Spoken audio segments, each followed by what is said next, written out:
peças ou estilos que nunca saem de moda? Que nunca saíram de moda? Tem peças que são atemporais, mas ser atemporal nem sempre é garantia de que aquilo vai ser bom sempre. Um exemplo é aquele mocassin driver, que é aquele sapatinho, aquele mocassin que tem aqueles pininhos assim, você olha embaixo, assim, na sola dele, tem aqueles pininhos. Aquele é atemporal, aquele é clássico, tem marcas que vendem isso até hoje. Só que acontece, qual é o público que está associado a esse tipo de calçado? Geralmente é aquele homem mais velho, que não tem uma preocupação muito grande de estilo. Que vamos dizer aqui, vamos ser mais... Aquele couro marrom, né? Vamos dizer assim, tipo aquele tiozão brega. Não queria usar essa expressão, mas para deixar mais claro, mais objetivo. É um calçado de tiozão brega. Então, eu acho que esse calçado não vale a pena, entendeu? Tem peças, por exemplo, uns anos atrás, camisa polo, muita gente não usava porque camisa polo é brega, camisa polo é de tiozão. E de uns 2 anos para cá, a camisa polo é atemporal. Nunca deixou de vender, né? A camisa polo ganhou releituras. Inclusive, nos anos 50, 60, tinha aquelas polos de tricô. Isso voltou. Volta com modelagens novas. O cara faz um colarinho que é um pouco diferente, faz sem botão. Então, sabe, aquilo ganha um outro ar, ganha uma nova vida e, cara... Você comentando muito sobre a polo meio texturizada, meio Isso, né? É isso. Ou com tecidos são texturizados ou então de tricô. Muitas são, na verdade, de tricô. Tricô bem levinho, assim. Sim. Porque acaba agregando, né? O que aconteceu nos últimos anos é que a galera foi muito para essa questão do minimalismo. Muita gente fazendo conteúdo disso daí. E, infelizmente, isso acabou saturando. E até o que as pessoas chamam de minimalismo é uma versão, assim, muito reducionista do que, na verdade, a coisa é, entendeu? Ficou muito aquela coisa da camiseta preta, a calça cinza, tudo muito básico, sem muitos detalhes. Na verdade, cara, dá para ser mais rebuscado, sem parecer um rococó, sem parecer um barroco cheio de coisa, entendeu? Mas é isso, cara. Existem peças que são atemporais, mas a pessoa tem que tomar cuidado, porque às vezes tem peças que saturam, ou cai no brega, ou então fica associado a um típico específico, a um certo grupo que não, sabe, que não tem aquela percepção de estilo muito grande. Quer ver uma coisa? Uma coisa que é muito atemporal no Brasil e que virou tendência lá fora agora, ou dos anos pra cá, essa questão da moda de rua, moda da quebrada. O cara mete uma bermudona jeans lá, rasgadona, aqueles Mizuno Prophecy colorido no pé e a camisa de time. Um Juliette. Cara, isso, Juliette, né? Exatamente. Isso no Brasil, o pessoal da quebrada faz isso faz décadas. Isso no Brasil pode ser considerado temporal. Isso o pessoal de fora começou a pegar isso daí e lançar como tendência e vender isso de maneira muito cara. Só que, cara, para um determinado público isso vai ser legal, um público jovem, público streetwear, isso funciona. Agora, para quem às vezes quer comunicar uma imagem de status, de valor agregado, de sucesso, cara, isso não vai funcionar. Mesmo sendo uma coisa atemporal. Porque camisa de time é atemporal. Só que isso, cara... Depende da ocasião, né? Exatamente. Isso não vai passar uma imagem elegante. Isso muitas vezes vai desconectar com o público que você queira atingir. O preto básico sempre funciona? Cara, as pessoas têm mania de achar que o preto combina com tudo. O preto não é uma cor universal, cara. A cor universal que realmente combina com tudo é o branco. O branco aceita qualquer coisa. Inclusive, o papel que a gente usa para desenhar, para escrever é branco. Né? Tem cores que são mais inteligentes, que são mais combináveis, que são, por exemplo, o azul marinho e marrom. Azul marinho e marrom, cara, é muito mais combinável que o preto. E tem uma questão. Como todo mundo acha que o preto combina com tudo, e o preto é excelente, nunca sai de moda, muita gente vai pro preto. E se todo mundo tá de preto, cara, achando que aquilo vai valorizar... Fica tudo igual, né? Tá tudo igual, entendeu? Outra coisa, o pessoal tem mania de fazer aquele all black social. Então, aquele costume preto, o terno preto, a camisa preta, a gravata preta, tudo preto. Só que aquilo, na verdade, empobrece mais do que valoriza a pessoa, entendeu? Apaga, entendeu? O cara acha que tá fantástico. O cara fica se achando o John Wick, alguma coisa assim. Né? E não é. O cara tá se achando lá o trevoso, lá o cara perigoso. Cara, às vezes passa mais uma vibe de garçom de churrascaria do que... Cara, que é verdade, cara. É verdade. O cara às vezes passa mais essa impressão de, às vezes, de um empregado, alguma coisa assim, manobrista, sem querer desmerecer, tá? Mas, infelizmente... É o padrão, né? Acaba sendo isso, entendeu? Para quem gosta muito de preto, a minha sugestão, ou fazer aquele look all black, cara, aposta em textura, em peças que tenham, por exemplo, às vezes não é completamente preto. Então a camiseta pode ser preta, mas a calça ela é um cinza, a camiseta pode ter uma textura, então você usa uma peça que tem um leve brilho, peças que tenham algum contraste entre si. Ou então, sei lá, coloca uma terceira peça para ter uma camada a mais. Então é isso. Questão de textura, camada. Algo diferente na calça, né? Isso, um detalhe que contrasta, alguma coisa para não ficar aquela massa uniforme. Porque isso aí também virou uniforme de CEO, né? É o uniforme de CEO.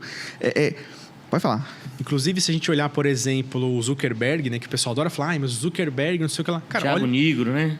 Olha, exatamente. Olha o que o Zuckerberg usa hoje, que é completamente diferente. O cara começou a usar camiseta boxe ou oversized com estampa, começou a usar relógio de luxo, FP Journey, começou a usar um monte de coisa. Tênis diferentes, não é mais aqueles tênis de corrida de antes. O Thiago Nigro, provavelmente ele fez alguma consultoria de colorimetria, de coloração pessoal. Saiu do moletom. Ele sai daquele moletom, camiseta preta, e ele usa cores que combinam com ele. Ele é um cara loiro, um cara pele bastante clara, olhos claros. As cores que ele usa hoje em dia tem tudo a ver com as cores naturais que estão presentes nele. Que seria tipo um dourado, o azul, não as cores que ele está usando. Tá? Tons mais pastéis, assim. Isso, tudo isso que combina com ele.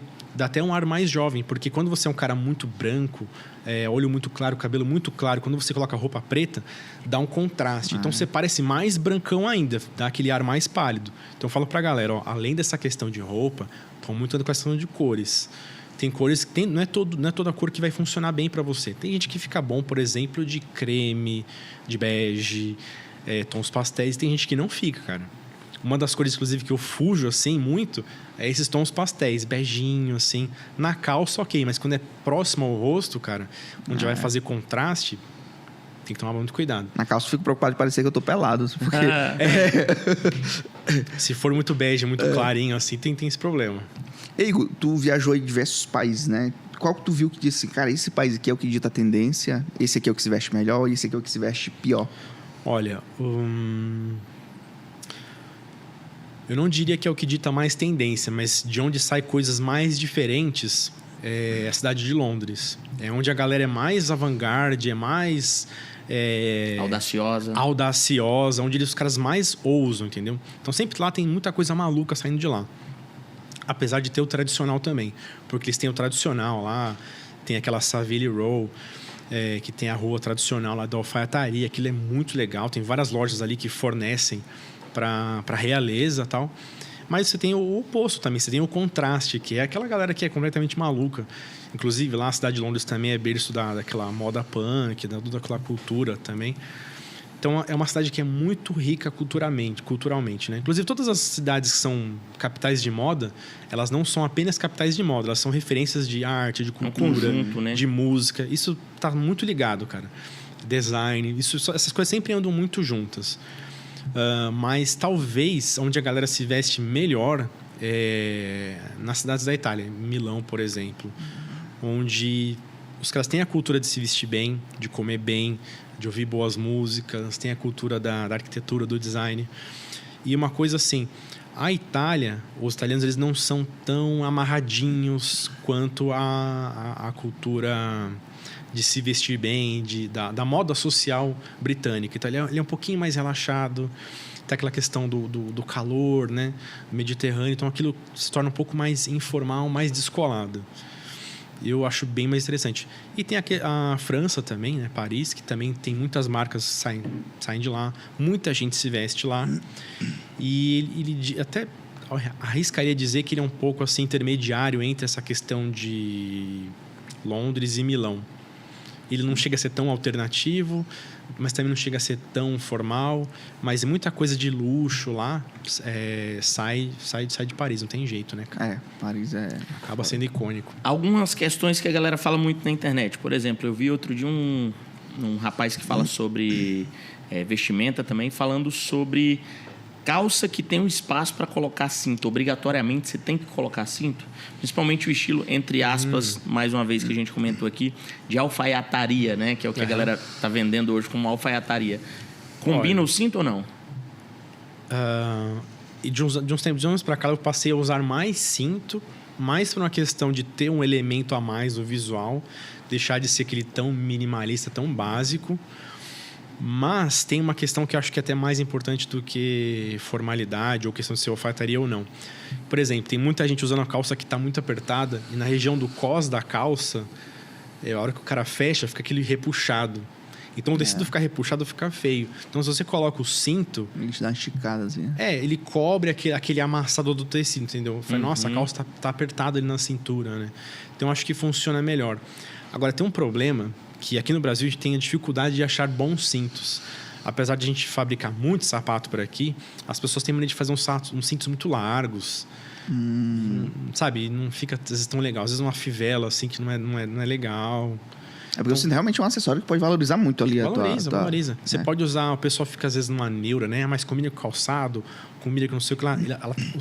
O cinto tem que combinar com o conjunto. Então, às vezes, você pode comprar um cinto que é da cor da própria calça, entendeu? Mas, na alfaiataria, se for uma peça sob medida, por exemplo, onde ela fica certinha, não fica puxando, né, não fica apertado, ou se é aquelas calças de alfaiataria, bati na mesa. Se for aquelas calças de alfaiataria que tem aquele ajuste lateral, tem umas presilhas, tem um passantezinho onde você tem uma tira de tecido onde você ajusta. Cara, isso não precisa de cinto, cara. Tem calça de alfaiataria que não tem nem o passante para você colocar o cinto, entendeu? Já vem sob ajuste ali. Né? E essas calças, pegando marreco, digamos assim, né? Acima da linha do calcanhar ali. A vulga calça de corretor imobiliário. Saiu um vídeo esses dias, inclusive, mostrando isso. Fui numa reunião de corretores imobiliários. Só calça lá em cima. Aí só calça lá em cima, né? Parecia, inclusive, que eles compraram... Era uniforme. Então, o que acontece? Toda vez que alguma coisa começa a se tornar popular, as pessoas reinterpretam de uma maneira, assim, exagerada. Então, por exemplo, uma medida legal, assim, para você escolher a barra da sua calça, pode ser logo que o ossinho do tornozelo termina, né? Ele terminou aqui embaixo, você... pode esconder ele, ou então você pode optar por subir um pouquinho e mostrar ele. Não tem assim uma regra dizendo, olha, tem que ser assim, tem que ser nessa medida. Isso é bobeira, entendeu? Inclusive, ela até pode cobrir o tornozelo, sobrar um pouquinho de tecido. Ou se for uma proposta completamente diferente, vou usar um costume ou uma calça que é oversized. Cara, aí você não vai usar acima do tornozelo, você vai usar para realmente fazer aquela dobra de tecido. Nesse caso aí, acima um pouquinho do tornozelo, a meia sempre escondida. Aquela meia invisível. Pode... Se o calçado for de couro, um sapato mais social, se a calça for assim, essa que mostra um pouquinho o tornozelo, você pode ir sem. Agora, por exemplo, hoje eu tô sem gravata.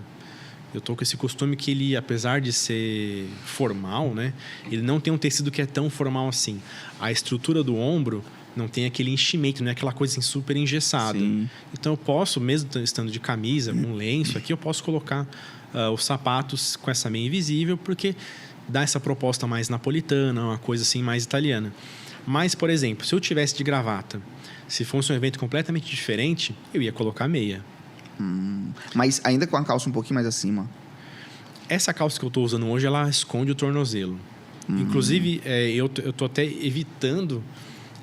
mostrar o tornozelo, porque realmente começou a virar um meme. Porque você tem uma calça que mostra o tornozelo e apresenta isso como uma proposta interessante. Só que a galera já pega e já exagera. O cara vai lá e mostra a canela já tá muito curto, entendeu? E às vezes é um cara que às vezes tem um tronco substancial. Dá uma chapada nele, né? Então fica aquele... parecendo um sorvete. Isso, fica aquele tronco pesadão com aquela... E o cara bota uma calça apertada ainda. Fica aquelas pernas fininhas, assim, parece realmente um sorvete. Aquela coisa em cima grande e embaixo fininho. Então a calça, ela pode ser abaixo do tornozelo, só que sem fazer aquele amontoado, né? E sobre acessórios, relógio. Eu ia perguntar isso agora, comprimento de pensação. Compra um Invictus grandão assim que acho... Apple Watch combina com tudo. Eu acho muito estranho aquele... É Invictus, né? Não tem? Invicta. Invicta, né? É muito estranho. Sobre acessórios, eu outro dia, como eu falei, eu só usava Apple Watch e tal, fiquei Aí eu comprei um relógio e uma pulseira. Aí eu fiquei na dúvida, eu boto a pulseira do mesmo lado, boto do outro lado. Existe uma regra a respeito de... Não tem regra. Aonde a gente vai ter regra, assim, mais na hora de se vestir é quando você estiver falando de roupa social, que geralmente você vai usar em eventos ou ocasiões que tem uma formalidade maior, ocasiões mais solenes. Aí é interessante que você siga algumas regras para você não ser o escrito do local, até para você respeitar o ambiente, respeitar os convidados, a ocasião. Agora, quando a gente fala de roupa social, roupa casual, roupa do dia a dia... Não tem... Você pode... não precisa seguir regras. Você pode ser mais aberto. As regras existem para evitar que as pessoas cometam gafes. Mas você pode quebrar. Inclusive, essa questão, por exemplo, de não combinar o cinto com o calçado. Cara, isso é muito bom pro formal, porque evita... palhaçadas, né? Mas no dia a dia você pode colocar cintos que são diferentes. O cinto que não precisa combinar com o calçado, mas ele combina com o resto do visual. Por exemplo, o pessoal pergunta, mas tênis branco, vai colocar o tênis branco, vai colocar um cinto branco? Não. Coloca um cinto de acordo com a cor da calça, né? Se a calça ela é marrom, põe um cinto marrom.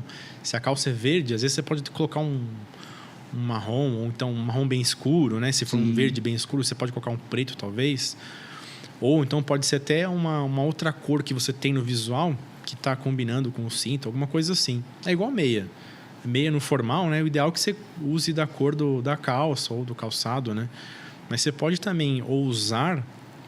Sei lá, posso ter uma meia da cor do meu lenço, por exemplo. Tá dentro da minha proposta. É porque tem essa história da meia, né? Meia é o quê? Meia extensão do sapato ou é extensão da calça? Pode ser os dois. Pode ser. O tradicional é acompanhando a cor da calça.